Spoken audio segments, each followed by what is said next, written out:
Hey friends, hello and welcome back to this YouTube channel. In today's another video tutorial, I'm going to share to you on how you can fix if your Windows is stuck in airplane mode. So without further ado, let's go quick into the process. Go ahead in the Windows search bar and type services. Now click on services under the best match.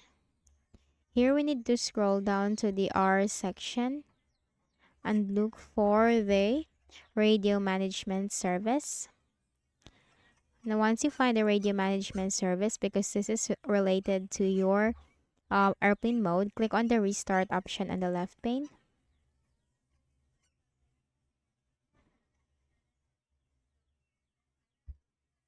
Now, once done, close this. Next method, go ahead in the Windows search bar and type CMD.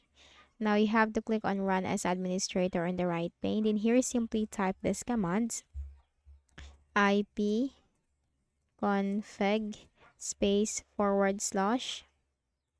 /release. Hit enter. ipconfig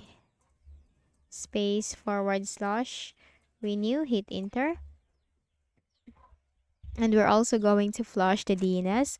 So for the last command, type ipconfig /flush DNS. Hit enter. Now successfully flush the DNS resolver cache. Then we need to type exit. Hit enter. Then make a right click at the start button, shut down or sign out, and restart your Windows. Now click on the start button and click on the settings icon.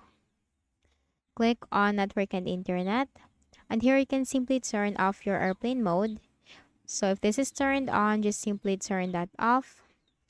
And then simply enable your Wi-Fi so that you will be connected into your connection. So that's it.